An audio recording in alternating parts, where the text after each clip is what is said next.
welcome to Recipes Tested. My name is Brianna Robinson, and today I'm going to be testing out a burnt lemonade recipe. This is a Pinterest recipe, and I got this from Delicioso.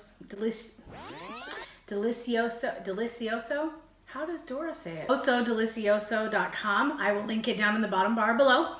So if you guys are curious to see how this one turns out, just keep watching and I'll get testing.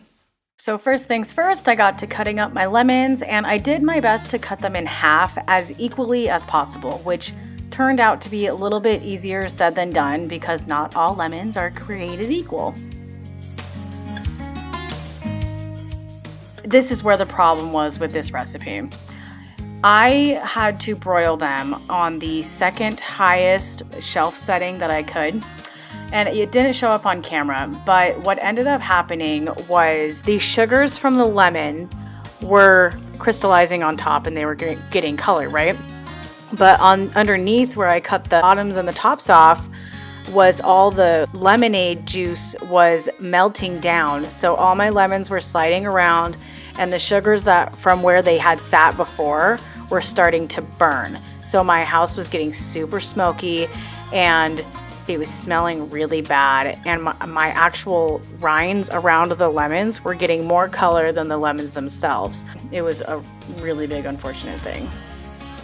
But after were all done, I went and squeezed out the hot lemon juice as fast as I could over a sieve into my little bowl, and it was so hot, man.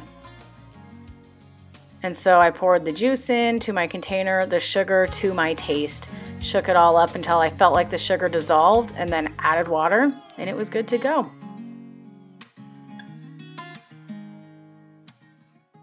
All right, so I made just about half the recipe just because that's all that my little pitcher here could hold. But I'm gonna go ahead and give this a taste and let you guys know what I think. Ooh, it's really good. It's really fresh. I was expecting it to taste more like, I don't know, like grill marks, if that makes sense, like that kind of barbecue-y sort of flavor. It doesn't quite taste the same as fresh lemonade. It's kind of hard to describe because it's not like your typical fresh lemonade, like freshly squeezed, but it just has this like element of being like a brighter sweetness. And I know that that's because we broiled them, but it's just not quite the same. I honestly don't know if it's worth the trouble. It's not that much of a difference to me. I would rate this probably like an 8 out of 10 just because it's not bad. I guess I had higher expectations than I probably should have for a lemonade. There's nothing wrong with it. I just don't really think it's worth all the hassle of broiling it and making sure that you don't burn anything and stuff like that. But I think if I made this outside on the grill, that would be a lot better. So that's it. I thank you guys for watching. I really appreciate it. If you liked it, give it a thumbs up and don't forget to subscribe, and I'll see you guys in my next video. Bye.